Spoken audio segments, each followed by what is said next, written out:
right, let's dive right in, shall we? Today we're going deep into the world of healthy teeth and gums. Oh, this should be fun. You bet. You've sent me a ton of great stuff, articles, research, even some personal notes. I did get a little carried away. I can tell. You're serious about that smile. And that's great, because we're going to cover it all. Can't wait. Including, by the way, this article from Medical News Today, the 8 best practices for healthy teeth and gums. Oh, yeah, that's a good one. Really interesting stuff, some surprises in there too. Like what? Well, did you know, for example, that oral health is considered a global health burden? We'll get into what that actually means and why you should care. It's true. People don't realize how important oral health is. It impacts everything. Yeah, so much more than just a pretty smile, right? Okay, let's start with the basics. Brushing. The cornerstone of it all. Everyone's heard it a million times. Brush twice a day. But I was looking through your notes. Uh-oh, getting personal. And it seems like you're wondering if you're even doing it right. I think a lot of people wonder that, you know? We all kind of develop our own habits. True.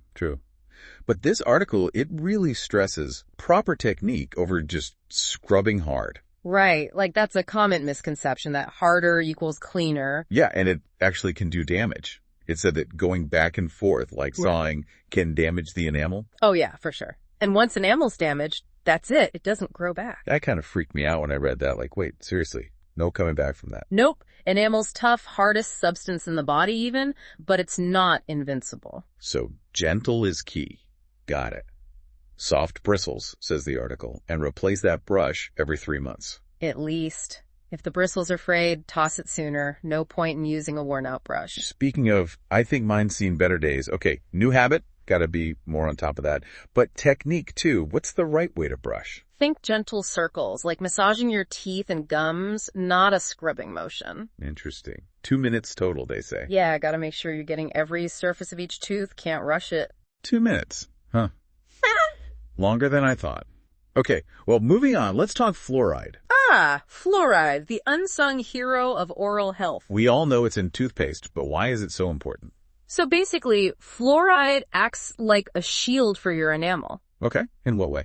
You eat, especially sugary stuff or starchy things, the bacteria in your mouth have a feast. Gross, but true. And they produce acids as a byproduct. Those acids attack your enamel, weaken it, and that's how you get cavities. Right, makes sense. Fluoride actually becomes part of the enamel crystals, makes them stronger, harder for the acid to break down. So it's not just cleaning off the food, it's like reinforcing the teeth themselves. Exactly. And this is where things get interesting. You mentioned having a reverse osmosis filter, right? I do. I try to be healthy, but honestly, I haven't thought much about the fluoride in my water. Well, reverse osmosis is great at filtering impurities, but it also takes out fluoride. Oh, so even though most tap water has fluoride added, mine doesn't. Right, so you might need to think about other fluoride sources to make sure you're getting enough. Wow, never even crossed my mind. So, toothpaste obviously, but are there other sources? Some mouthwashes have fluoride too, but honestly, best to chat with your dentist, see what they recommend for you specifically. Good point. Personalized advice is key. All right, next up, the one everyone loves to hate. Flossing. The F word of oral hygiene. Pretty much. I'll admit, not always my favorite thing to do, but how crucial is it really? There's been a lot of debate, but brushing alone isn't enough. Flossing gets those hard-to-reach spots between teeth. Yeah, the article talked about how plaque and food can get trapped there, leading to bad breath, even gum disease. Exactly. No one wants that. Think of it this way. Brushing is like cleaning the surfaces of your teeth. Flossing is like getting the grout between the tiles. Love that analogy. Okay, Right. but how do you floss without hurting your gums? I've definitely been guilty of that. It's all about gentleness. Imagine you're hugging the side of each tooth with the floss, gently slide it up and down. Not snapping it into the gums. Got it. Ouch. Right. Avoid that. What about those little interdental brushes? Are those okay to use instead? They can be great, especially if regular floss is tough for you or if you have braces or bridges. But again, best to ask your dentist. They can recommend what's best for you.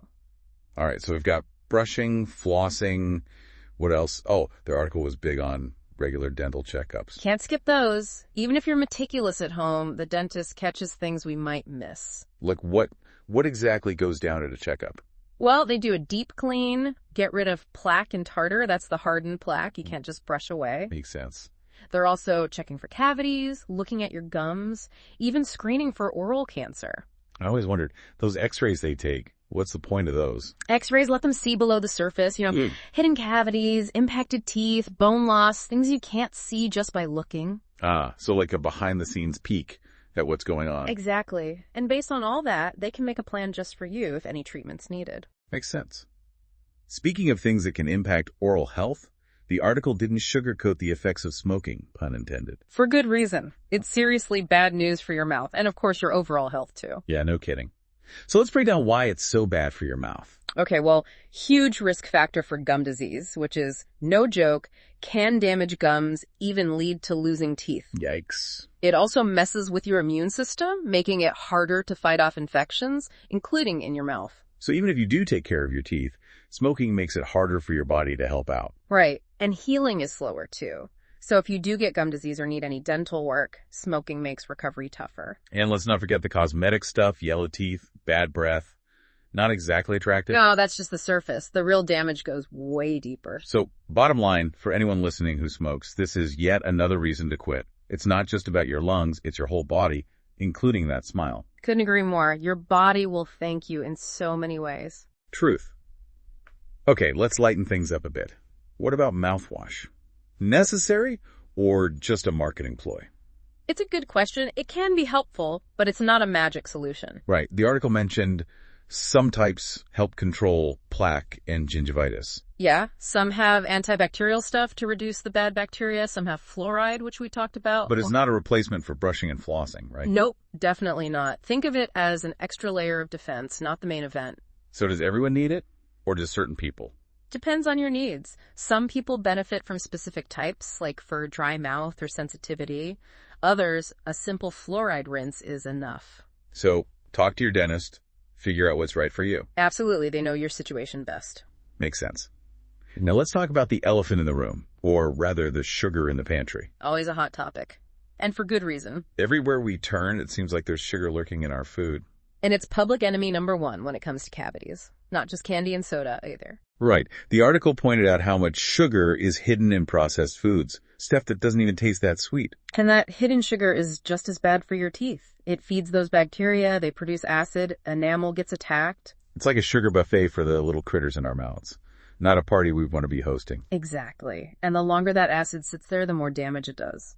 So how do we minimize the damage? It feels like sugar's in everything. First step, awareness. Read labels. Be mindful of those hidden sugars. It's crazy how much sugar can be in things you'd never expect. Salad dressing, for example. Yeah, I gotta be a label detective these days. Okay, so less sugar. Got it.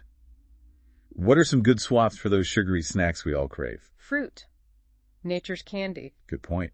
What about drinks? Soda is obviously out, but what about juice, sports drinks? Just as bad, if not worse. Even 100% juice, it's still got a lot of sugar, plus acids that can wear down enamel. So water is the winner, as always. Always a good choice. Hydrates, sugar-free, helps rinse your mouth. Unsweetened tea is good too. And what about those sugar-free drinks? Are those a safe bet? Some use artificial sweeteners, which are fine for your teeth, but watch out for other ingredients. Like what? Acidity is the main thing. Some can still be acidic, and that can wear down enamel over time. Check the labels, go for low sugar, A&D, low acid. Great advice. Okay, wow, we've covered a lot, from the science of enamel to this sneaky way sugar attacks our teeth. And we're just getting started. True. There's so much more to explore.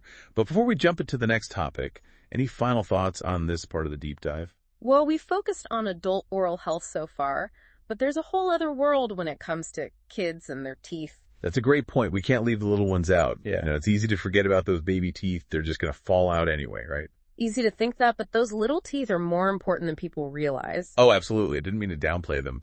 But yeah, why are they so crucial? Well, for one thing, they're like placeholders for the adult teeth, help guide them in properly. Ah, so if a baby tooth is lost too early because of decay or something, that can mess things up. It can. The other teeth might drift into that space, then there's not enough room for the adult tooth. Leading to all sorts of problems, crowding, misalignment, bite issues. Exactly. So taking care of those baby teeth is super important. Sets them up for a healthy smile for life. Makes sense. So for parents and caregivers out there, what are the key things to do? You've got young kids yourself, right? I do. And honestly, it starts even before they have teeth. Really? What do you mean? Well, after they eat, even just milk, you want to wipe their gums with a clean, damp cloth or gauze. Ah, to get the milk, sugars, and bacteria off even before there are teeth to worry about. Exactly. Keeps those gums healthy, ready for when those teeth do pop through. Wow, I never thought about that. So once the teeth do arrive, what then? Tiny toothbrush, soft bristles, and just a tiny smear of fluoride toothpaste, no bigger than a grain of rice. I remember those tiny toothbrushes, so cute. But they still need help brushing at that age, right? Yeah. Oh, for sure. Up to age 3, it's parent-led brushing. Between 3 and 6, you're supervising, assisting, making sure they're getting it right. And how much toothpaste for those little ones? Pea-sized amount is enough for that age group. And another thing, this is important, no falling asleep with bottles or sippy cups. The article mentioned that. Why is that so bad? Milk or juice, even natural sugars, can just sit on their teeth all night. It's a recipe for decay. Like a breeding ground for bacteria, yikes. So bedtime means no bottles or sippy cups. Right. And ideally, transition to a sippy cup by the first birthday anyway. Limit juice and milk to meal times too. Water between meals, good habit to start early. Exactly. And of course, just like adults, kids need regular dental checkups. When should they have that first visit? By their first birthday, or even sooner if you notice anything concerning. It's more about getting them comfortable with the dentist than any major procedures. At that age, for sure. It's all about building trust, making it a positive experience. The article also mentioned something I would never thought of, like sharing utensils with your kid or cleaning their pacifier with your mouth. I know, seems harmless, but you're actually transferring your bacteria to them. And our mouths are full of bacteria, some of which can cause cavities, especially in those little mouths. Exactly. So even though we're trying to be helpful, we might be doing more harm than good.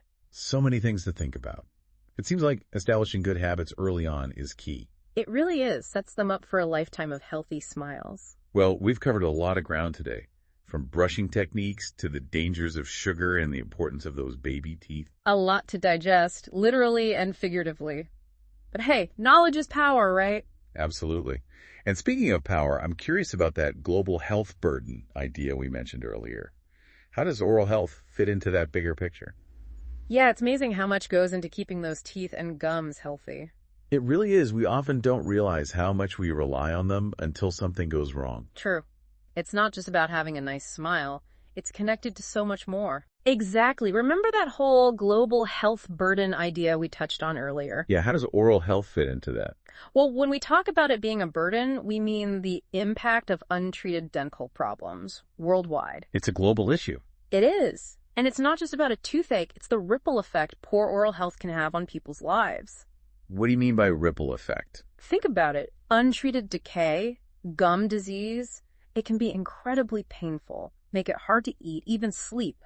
Oh, right. Makes sense. And that can lead to malnutrition, problems concentrating, difficulty at work, even social isolation. Wow, I never thought about it that way. It's not just about the mouth, it affects everything. It really does. People might be self-conscious about their smile, their breath. It affects relationships, self-esteem. It's like this chain reaction, starting from something seemingly small, like a cavity.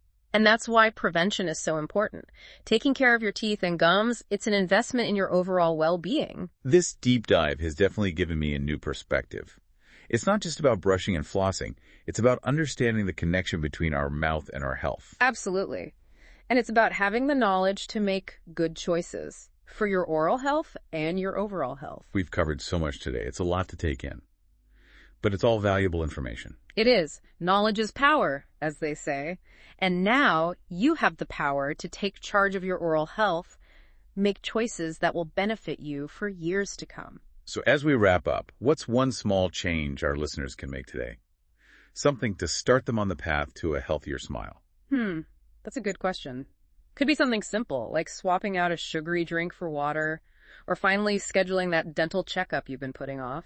Great ideas. Every little bit helps. It really does. And taking care of your oral health, it's not just about avoiding problems, it's about enjoying life more fully. So true. Being able to eat comfortably, smile confidently, that's all part of a healthy life. Exactly. And those healthy habits, they pay off in the long run. All right. On that note, I think it's time to wrap up this deep dive. It's been a fascinating journey into the world of healthy teeth and gums. It has. And I hope our listeners feel empowered to take charge of their oral health. Thanks for joining me today. It's always a pleasure to dive deep into these topics with you. Likewise. And to our listeners, keep those smiles shining bright.